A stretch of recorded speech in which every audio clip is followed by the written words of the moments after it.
Hey, Tannah, how's it going? Hey, Holly. Could be better, but this feels nice. So here we are. Here we are. How are you? I'm okay. I'm okay. I'm ready for our weekly Enneagram therapy session. I'm so ready. I need it. Hopefully this is helpful to anyone else that is feeling heavy, because Holly and I decided just about less than 5 minutes ago that we're talking about how to move through heaviness with the Enneagram and develop some self-awareness. So hopefully that Yeah. helps. Yeah, I hope so. I think the world feels a little heavy right now. Before we jump into that topic completely, if you're new here, what you might be, this is Tannah and I's podcast called the Enneagram Adventure. Tannah and I are both IEQ 9 certified coaches with that tool. And we do this podcast every week because we love the Enneagram and we're hoping that sharing our knowledge of it will help other people also. Anything else? No, I guess I would say comment as you're listening. If a thought pops in your head, don't hesitate. Comment, like, share. We're all ears for everything that resonates or doesn't resonate. Yeah, So, for sure. We love the comments and interaction. And this last week, I've had a few people show up. I was talking to Tannah. We had a comment on the YouTube. So if she sees this, hopefully you saw her comment back and you'll send us an email. But then also I haven't met him in person, but I have a connection through the triathlon world who kept being suggested our content and ended up following and listening. And yeah, so I've been having a little bit of a conversation with him in the DMs on Instagram about his life. So maybe at some point he'll want to come on as well and talk about finding the Enneagram. He said he listened to our 4 episode and never felt so seen. I was like, oh, that makes me so happy. I love Yeah. that.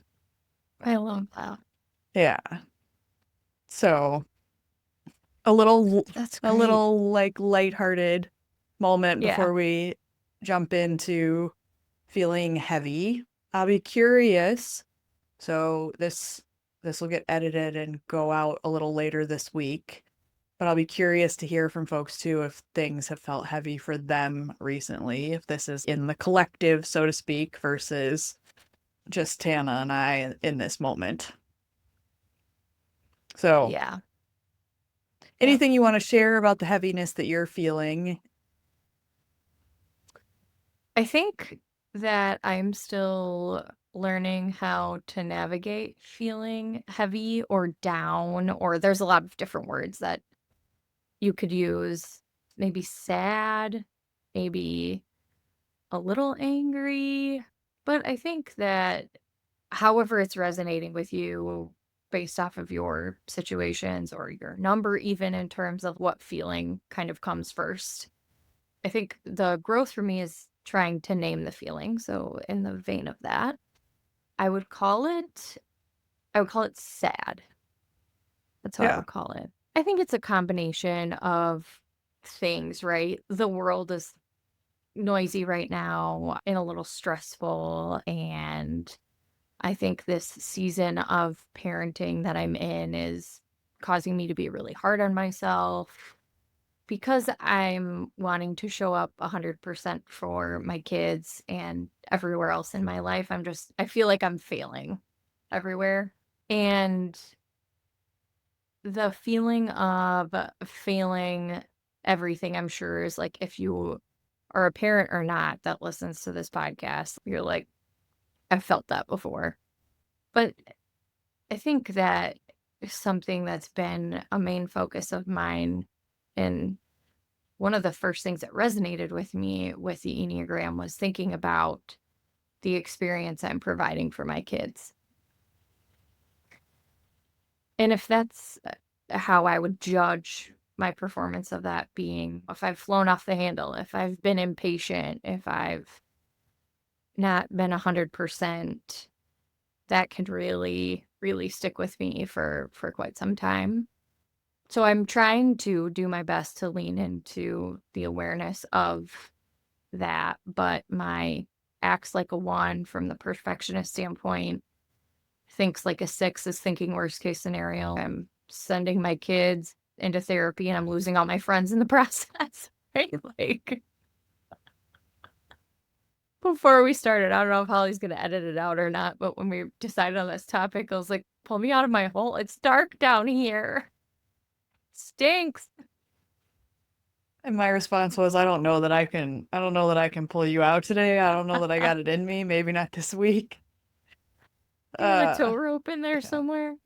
That's a really long-winded way to describe it, but that's how I would say. And for those who do not know or who are new to the podcast, I am a social 2 on the Enneagram. So for me, if I am feeling this way, it is usually noticeable by other people. I got called out on it today. Someone I know is like, what's wrong with you? There's something not like, are you busy? Are you like, what's the vibe? And I'm like, oh no, I'm just dissociating. Don't mind me. I think it's hard in these times, and a few podcasts back we talked about the full moon. We're in the end of this week is summer solstice, which is always feels like a weird time of year to me too, because I always kind of feel like there's a letdown, like, oh, we've hit summer solstice. Oh, now the days are going to get shorter again. So there is a little bit of that.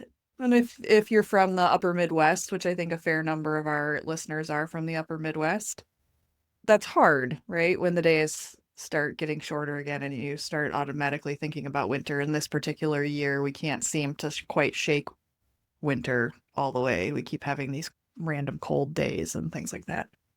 So I think there's like some seasonality. But I do agree. I think for me, when I think about the heaviness in the Enneagram, like there's a sadness for sure. I work really hard to be better at processing grief. It's not something that comes easily to me, and I don't know that it comes easily to anyone. So maybe fours are good at grief. We could have some fours weigh in if they feel like they have some familiarity or some comfort around grief. But I tend to do the real 5 thing, and that's to try to logic it away, which isn't the healthy option, to not feel it. But then when it does, I said this to you when we were picking the topic, and maybe I'll leave it in, we'll see. But, I said the thing I know for me, like I'm not okay right now, is this desire to like leave. To be like, have these thoughts of like, well, what if we just sold the house and left? What would happen then? Let's just like buy a camper van and like go be nomads. I think I sent Aaron actually a post the other day that was like something about a nomadic lifestyle. I'd have to pull it up to tell you exactly what it said, but I was just like, I've had it. Like, we gotta go. We gotta go. Maybe the For the happy love of medium God, will. Erin, if you hear her editing this podcast, for my sake, talk her off the ledge. Yeah. Erin. Yeah. I was like, maybe we'll have to settle for like a vacation somewhere or something. I don't know. Hey, that's an idea. Yeah. That's an idea. But yeah, so I do think, to your point, like there's just I don't know. There's just the things. And as we were, discussing how we were going to talk about this, it's a little bit of well, how do you use the Enneagram in times like this? And for me, I think it's a lot in the self-awareness work.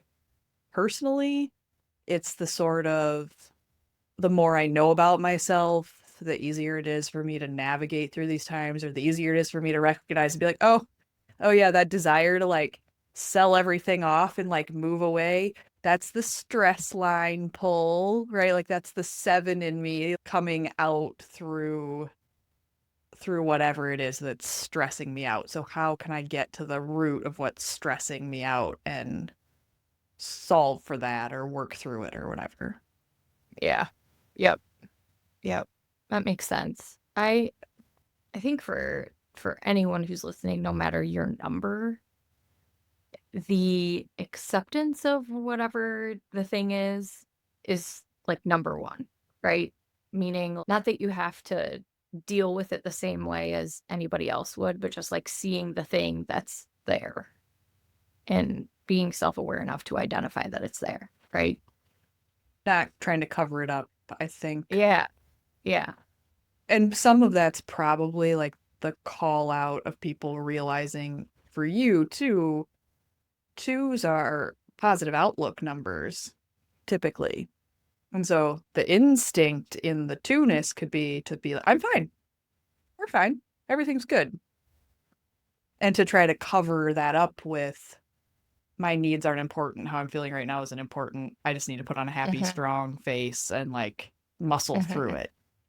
Oh yeah, I think it's a watch out for me and my husband actually, because my husband is an 8, so in times of stress for him, he retreats like inward and really pretends like whatever feeling he's having isn't there. And identifying that anger is also a feeling.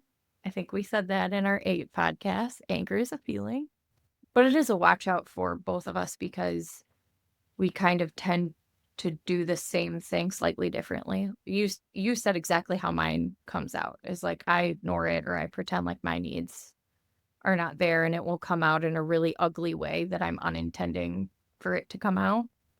And usually it's a sign that like I'm not tending to something that I need to tend to in a way that's like deeply personal to me, or like being by myself, like spending time with myself is how it comes out. But for my 8 friends who are out there, if you do the same thing and retreat inward, pretend like it's not a feeling or try to control the feeling, just thinking about a healthy way to let that out and identify and hold a little bit of space for it, it should get easier-ish to identify the feeling, not feel it. I am someone who feels things very hard.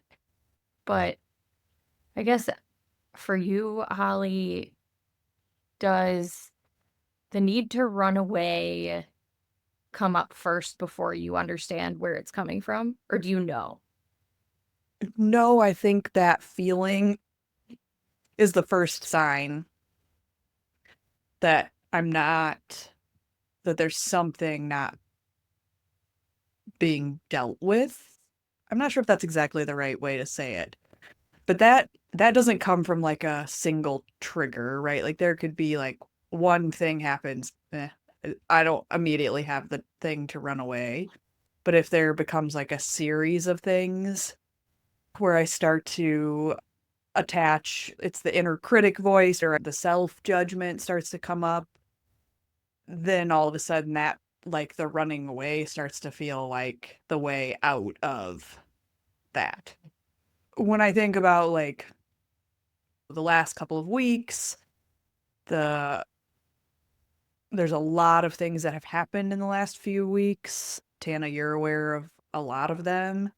But then on a personal level, there's been a few things also, just in terms of it's been a month since I raced Chattanooga 70.3, and I haven't really had like a thing on the calendar. So that's really funky for me because there are certain things where the structure and routine like sort of keeps me like grounded a little bit and haven't had as much of that. I've heard So you there's that. say you're a better person when you have a race on the calendar. I've literally Yes. heard you say that before. Yes. Yeah. Just because, well, there's a goal, there's a thing, then there's like a schedule, like there's a thing that you're doing, working towards or whatever. There's also an element of control that's associated with that, right? Like I can control how I show up for a plan like that. So all of those sorts of things. But then also there's just been, I'm in a really interesting time personally in terms of sort of direction of things for me and the different projects, this podcast being a project that I'm working on, different podcasts that I'm working on, and just there's a lot of ideas that I'm starting to have about these different projects that I'm working on, but it's there's that imbalance of time. And so I'm feeling some pressure and some discomfort around what I want to do, what I want to explore versus what I have time and resources to explore. So then there's that. And then I think also, we can't have a podcast and not mention Brandon, but I've been working with Brandon now for, I think it's two full years of very consistent, like weekly work with him. And I think we're also starting to come up on some deeper layers of things and some stuff where I'm starting to question more. It's hard to describe if you're not doing that deep work yourself, but there's some things that are coming up where I'm questioning things.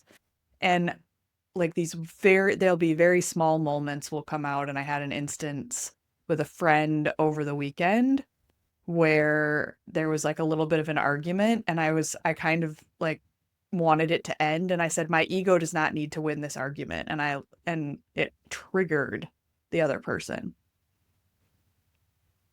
Interesting. And I was just trying to say, like, I don't need to go back and forth about this.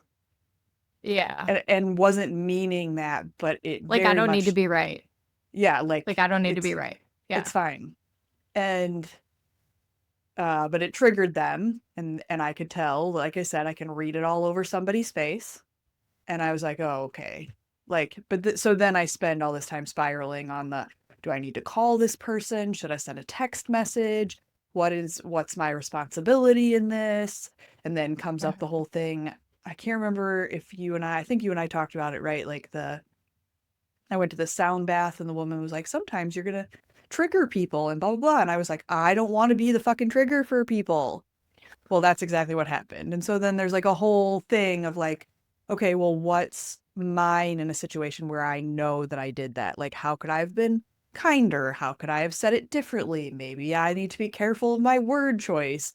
But so that's where then I can spiral into the self-judgment, which then brings up just fucking leave. Just leave. If you just leave, it's not a problem. Like, the most important people will like understand and it'll be fine. Just just go. Just leave. Yeah.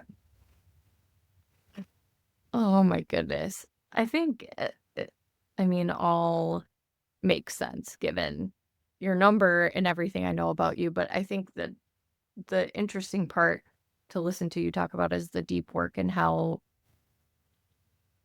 you said out loud something that Brandon has probably told you before. Your ego does not need to win this argument, but like it kind of manifested itself into like literal words instead of the words that were in your head. I don't know. I think if we were to think about, because I hear a little bit of what you're saying and I'm getting like one tie for me in the inner critic and like the unraveling of, oh my God, I did this wrong. So it makes me think about like for heaviness for one, or in what you're describing, like this is a really good tool to use if you're finding that inner critic to be really loud in a space where you just need to have a little bit of grace for yourself. You're a human being with thoughts, opinions, ideas, you make mistakes. That's a part of all of this, right? Yeah. But it's giving that where I find the appreciation for that because I do the same thing. Like, and that does make me think about one reminder as it relates to our work here with the Enneagram, and that the idea is not that you're solely one number, but you're a little bit of all of them. So if you think about all of the ways that someone could be feeling heavy or what might trigger them to feel heavy, 1 through 9, I would just say that everyone's human and holding a little bit of space for that. You and I have run into a few situations over the last week where we've had to remind many people, like, well, remember this is how this number deals with stress.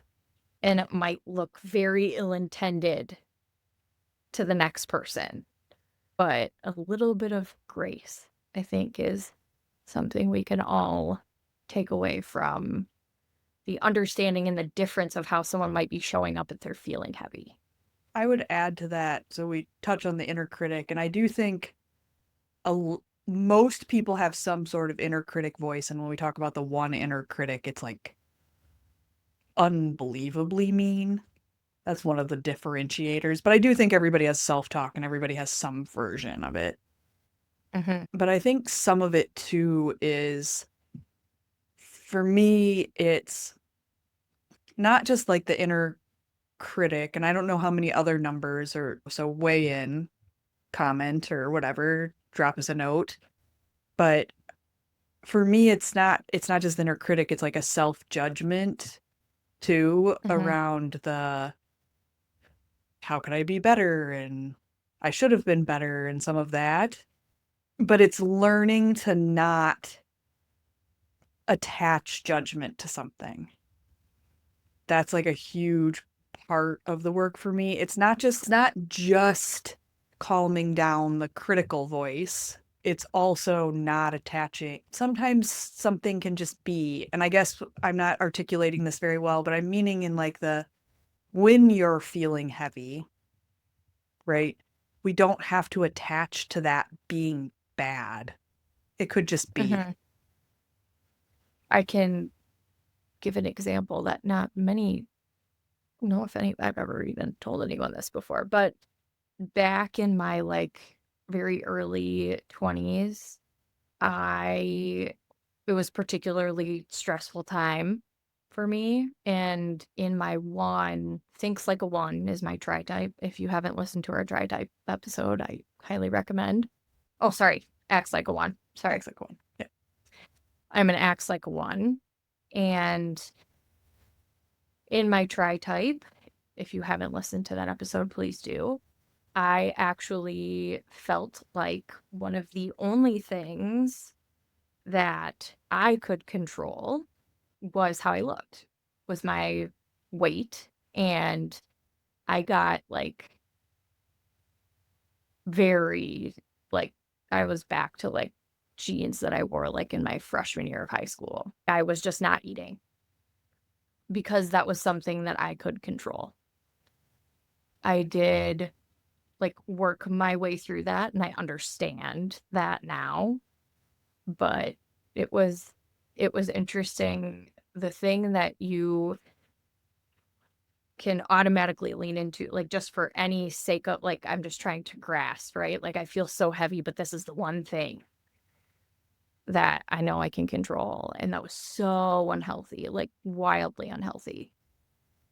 I share it, like, just not as a moment of vulnerability, but as a thing that can happen and manifest itself into some really dangerous behaviors if you're not managing that heaviness the way that you should. Wasn't expecting to share that today, but here we are. Here we are. So, Enneagram therapy. yeah, Yeah. right? So, I guess, that's very one. Energy for me is where that comes from. Today, it's like I'll rage clean my house, which feels slightly more healthy and productive. But it it goes back to like it's a thing that I know about myself, and I didn't really fully understand why I did that at that point until I started doing this. I would say that it really leaned into, like I said, with my two, my heaviness is like me trying to ignore my own needs. I was very clearly ignoring my own needs in that time of my life, literally and figuratively. And then there's that like three, right? That was ultra competitive. Like I was looking at all of the social media content around me. Pinterest at that time was like huge. And like it was this motivation of like, I want to be better than that person. Or I want to, it was all like this jumbled ball of unhealthy, which brings me to we've already talked through a little bit of 1 and how might that feel heavy in 2, but 3, it could also feel like you ignoring the feeling and showing up really competitive and looking for the next thing. So I guess if you're thinking about a 3, Holly, how might that show up? Well, I think for 3 energy and stress, now 3s on the stress line move to 9, and I don't want to make this about lines, so you can go back and listen to the lines episode. But just as a point to remember, like a 3 would move towards 9 in terms of when they're really stressed, which could be look apathetic, blah blah blah. But I think if a 3 is just on the unhealthy side of their own number, they could be lacking awareness of how the competitiveness is showing up, or the desire for recognition. So they could be really stressed out and seeking validation, seeking recognition, seeking something external to be like, see, I am a winner. Yes, I am good at that. I have value because I achieved XYZ thing. And it's the doubling down on that story. And I think that's true. Like, I mean, maybe that's the way we want to talk about it for each number, is it's the doubling down on the story that you tell yourself is how you get love or how you get value. That can come through in times where you're feeling, and maybe it's not stressed, maybe to this point of maybe it's heavy, maybe it's sad. Are you doubling down on that story somehow? And I think that can I mean, I watched it play out this week for a 3 that I know, right? Or in the last couple of weeks, where there was clearly stress and then there was this strong desire to be recognized. Yeah, So I think that's one way that can show up.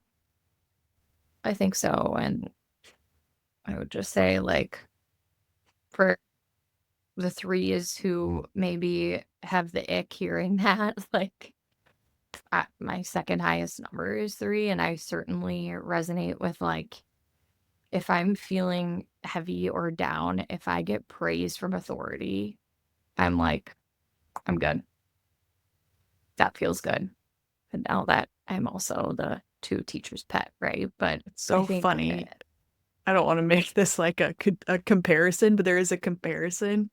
I think for me, because you're like, we've talked about this for you a couple times now, right? Like this yeah. praise from authority, and like that it Mhm, helps bring you out of like a funk. mhm. And that could be true for 3s. And this is maybe this is 4-wing. So again, if like a 4 wants to weigh in on this, for me, and I don't like, if I'm feeling particularly down on myself in particular and deep in my own self-judgment, and somebody comes and gives me a compliment, I don't believe them. I'm like, you are lying to me. That can't possibly be true. I will give you a really good example of this for me, where this weekend there's like a local festival thing, right? So there's a parade on Sunday. We do the parade as a family on Sunday. We go with like some friends and things like a 6. Hi, hello, that's me. I bring like 10 plastic bags. I'm like, what if there's like 3 kids next to us who need plastic bags because somebody forgot to bring them a plastic bag for their candy? And I brought like adult beverages for the friends that we were meeting there with the cooler, right? And so we're sitting there, and one of my friends forgot a plastic bag. I was like, here you go. And I was, do you need a beverage? She's like, "Ugh, you're the best mom." And I'm like, oh my God, what? Me? It made me feel so good though. So good. Yeah. How ridiculous. It's just like so foreign to me, because literally like any sort of compliment on anything, I'm like, I don't, yeah, whatever. Oh You're my trying to God. shine my shoes. It's not real. I was Yeah. like, oh my God. Can you tell me that 5 more times? I'm really sad. Okay. Oh man. Okay, so 4. So Anything else you would elaborate? well, I think the tricky thing for fours, and I did an Enneagram session with a team recently. There's a four on that team, and they shared that they believe they are their feelings. Oh, And so if wow. they're Interesting. feeling stressed or chaotic, like if the vibe around them is stressed or chaotic, they are then stressed and chaotic because they are their feelings. I think that could be the danger for a four. And again, this is in the story that they're telling themselves, right? Mhm. That's the story. Instead of being like, ooh, let's pause and observe the feeling. No, we're going to become and embody the feeling, which is an amazing thing to be able to do in a healthy space. But there's work to be done when you're just like becoming the feeling Mhm. around you all the time. For the parents who are listening, I'm picturing Inside Out characters in my head of like you become fear, you become anxiety, you become unaware, unaware, the boredom, The the boredom. boredom. Yeah, that makes So sense. That makes sense. We talked five. Anything we you would talked five. add about heaviness for a five? You want to live in that any longer? Well, I think while it triggers the desire for me to escape, the first thing is the being alone, right? It could be the pulling away and the withdrawing could be part of it. And sometimes that pulling away and withdrawing, it gets doubled down with research or, needing to know about something to solve for it in some way. And again, to just like keep on this story we tell ourselves, that's like born out of this story that my value comes from what I know, Mhm. not that the value that I have value inherently just because I'm human. And so just like trying to get out of those patterns and those stories that we tell ourselves. That makes Um, sense. Six? Six. So for sixes, when things are heavy, now I know there's a six in my life that she, I think, leans pretty heavy into a five wing when things are heavy because she'll withdraw like real hard. So again, there, of course, just like in all of this, there's nuance in that. But then there's also just like you talked about your thinks like a six coming out and being prepared for all the things. There can be sort of a doubling down into that Mhm. feeling, and maybe not exactly in the same way, but in the needing to save money or needing to work extra or needing to feel like they have to be involved. Like, can't let anyone down. That's what I'm trying to get to. Like, I can't let anyone down. I have to show up for all these things and I can't disappoint Got it. anyone. And the six in that anxiety too, it could be, we talked about this in the six episode a little bit. It could be the withdrawing could be the five energy coming through, but it could also be the anxiety of I'm not going to go to XYZ thing because something bad could happen there. And so I'm just not even going to put myself in that scenario where something bad might happen. What I was going to say is the six in my life, she's one of my best friends.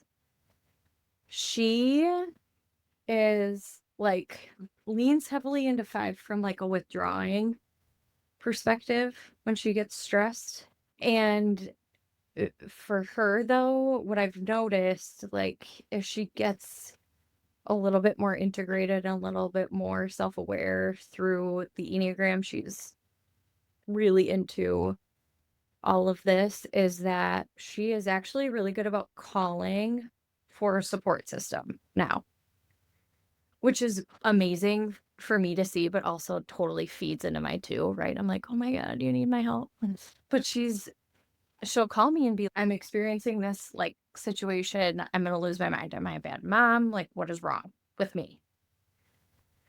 And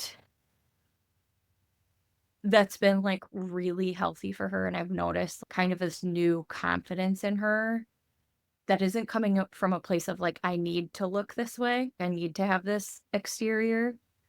It's more coming from a place of I actually feel like solid in myself and more confident in the feelings that I have and can overcome. She's been through a lot in her life, I think, is part of it too, in this like desire to like you get sick of your own shit at some point. You get sick of your own shit. You get sick of not being able to deal with conflict and turmoil in the way that you want to. And instead of trying to like mask it, pretend it's not there, cover it up, you decide one day, like, I'm not going to do this anymore. Something's got to give. And for her, like, this work all mattered with her being able to do that and make that decision. The self-awareness piece, like developing that. Well, getting sick of your own shit. That's maybe the very, very first step in this journey. But then second is that finding all those little self-awareness pieces and starting to put it together to be like, oh, yep, that is me. There it is. Yeah. Yeah, for sure. For sure. If we think about the heaviness of a 7, so the 6th best friend that I just talked about is married to a 7. Him, I don't know so well, like from an Enneagram perspective, so I don't have like any real judgment in terms of like when things feel heavy. Besides what she'll tell me sometimes is like, can he just let me be worried sometimes without telling me everything's gonna be fine? Because it doesn't feel fine. Well, I think Well, that's for the 7, right? The 7, it's just the heaviness will probably exacerbate all of their avoidant tendencies. Oh, that's heavy. How do I avoid it? Oh, that's uncomfortable. How do I avoid it? And so the example I gave of how it triggers the stress line for me and wanting to run away, that could be the 7. All right, we need a vacation. Or we need, in some cases, and I don't want to stereotype any numbers because I don't always subscribe to this, but there are some Enneagram teachers that are like widely respected and people pay loads of money to work with them that will talk about addictions being a prevalent thing for 7s because of that desire to avoid. All right, let's go have fun at the bar. All right, let's go, seek this fun, exciting thing that could be a mind-altering substance of some sort to avoid feeling bad. I think a 7, I know if they're feeling particularly heavy, they kind of do this thing where they still smile. Kind of creeps me out a little bit sometimes, but like we're talking about it and they're like, yeah, it doesn't feel good. And I'm like, you're scaring me a little bit, but they'll do that and it can almost read like they're also like running away from some like connection or relationship. And to some, it can read like a boundary, which is healthy, right? But to others, it can read like being really passive aggressive. Because the watch out for a 7 might be if you're not saying the thing that's making you upset, because that would be confrontational or that would be uncomfortable. If you all of a sudden start to move completely different than the way that you've moved before, someone can read that as passive aggressive potentially, or like anger or avoidance, or like it might create other issues is one of the watch outs there for any number. I talked a little bit about 8 in relation to my husband. So for those who are new to us, my husband is a social 8. So for him, what I've learned is that when he is particularly quiet or doesn't want to talk about really anything, he is very stressed emotionally. Yeah. For him, the emotion that usually comes out first is anger. something didn't go the way that it should have, and the should have way was the right way, and what happened was the wrong way. So there's like an injustice that happened in his mind.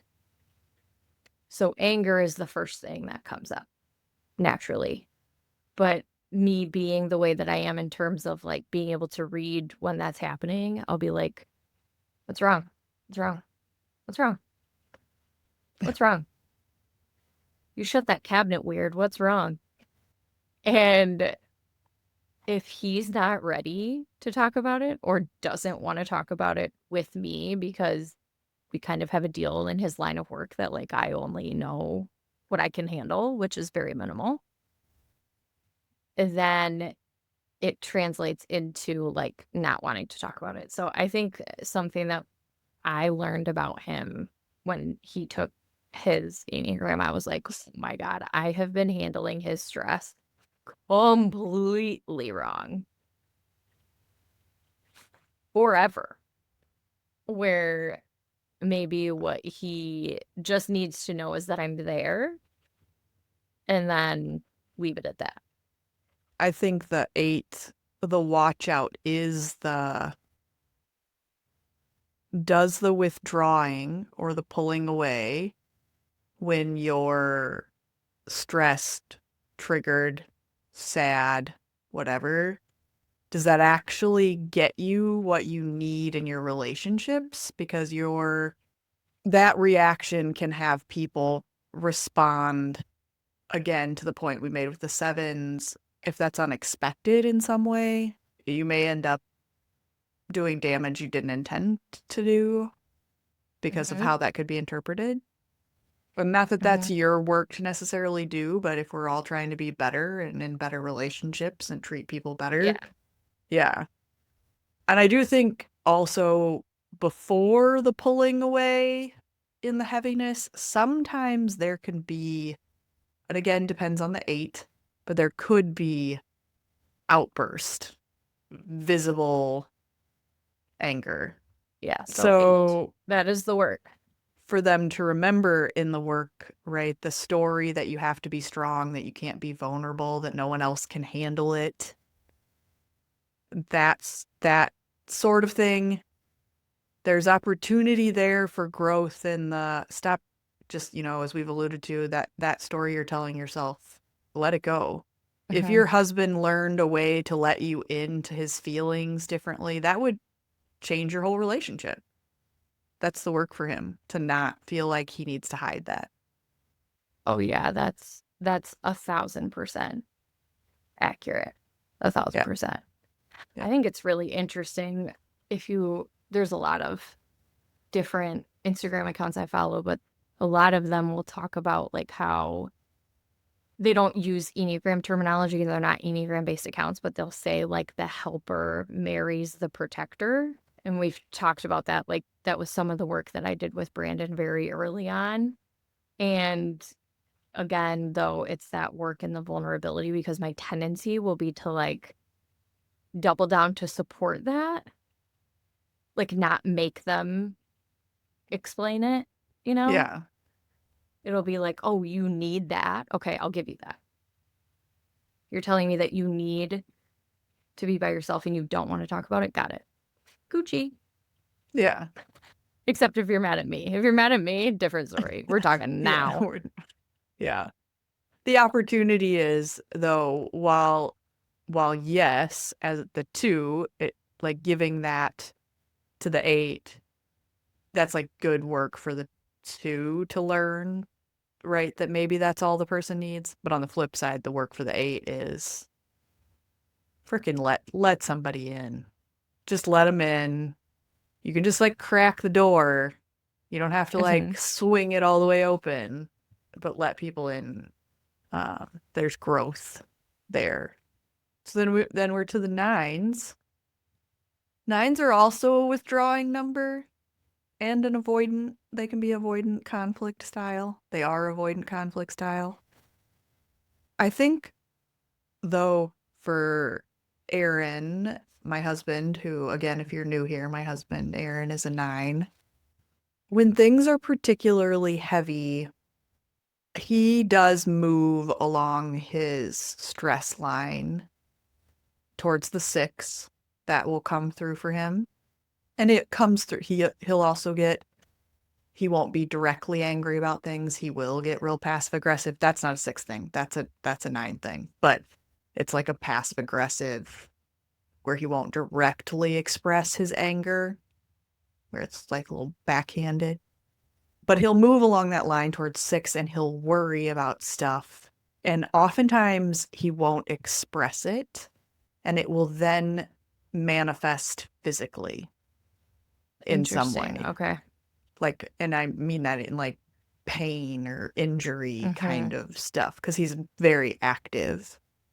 We both live a pretty active lifestyle, but for him, it's even more so. And all of a sudden, it'll be like, this is really bothering me. And it's often associated with some worry that he's not articulating very well. Interesting. So sometimes that 6 will come through him as like worried about money, worried about our finances, worried about 401k, worried about, what, like things, security based things, which is very 6. And other times the worry. Yeah. Yeah. Another good reason for work with Brandon. Yeah. My husband does work He with will help. Brandon. Yeah. He will help unpack physical, like how that's manifesting and what you're experiencing from an emotional state that's tied to the energy. So, well, how would you wrap us in terms of this episode and heaviness? What would you call out as really important as it ties to the Enneagram and feeling the weight of the world and your emotions? I mentioned it before, but I think it's when things are heavy, it's okay. It's okay. Sometimes things are just heavy. So let them be. Don't try to judge them. Don't try to force yourself through something you're not. If you're not ready to come through it, don't cover it up. So I think that's just general, any number, if you're feeling heavy. If you're looking at it through an Enneagram lens, I think, again, it just comes back to that self-awareness. How do you start to recognize your own behaviors, your own feelings, your own patterns associated with heaviness? Where are you avoiding? Where are you judging yourself when you don't need to be? Where are you doubling down on the story that you've told yourself since you were a tiny kid about what brings you value, or what creates, what makes you valuable? That's what I'm trying to say. Because those stories are often that's not true. Yeah, so I think that's it. Hopefully, if this hit you in some way, if this isn't just Tannah and I, and this is out in the world in more places, hopefully this helps you find a little awareness or feel a little better or not feel so alone or all of the above. Yeah.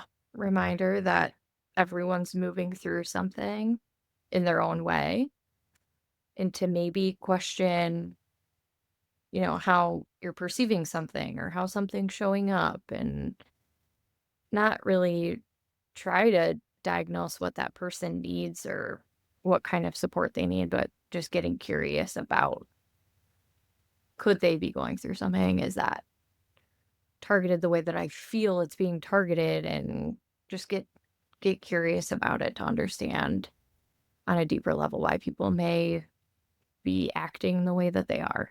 Everybody needs a little bit of grace from time to time, so give it to yourself and everybody around you.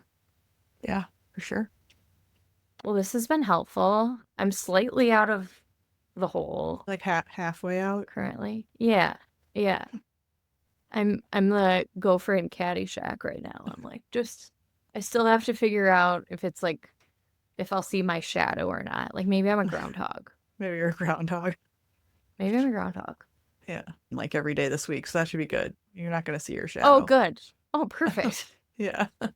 Yeah. Okay. On that note, if you're still here, tag us, like the podcast, like our content, subscribe, tell your friends, Mm-hmm. tell your mom, tell your dad, tell your dog. Yeah, We're all of we're those trying to build things. something here. We're trying to build something here. Comment. Yeah. If Yeah. you want to be on the podcast with us, please reach out and find us where all podcasts are: iHeart, Apple, Spotify, YouTube, and don't forget to listen in next week and all the subsequent weeks after that. Yeah, we appreciate it. Yeah, this doesn't exist without you guys. So, all All right. right. Thanks, Holly. Yeah, I'll talk to you later. Bye. Bye.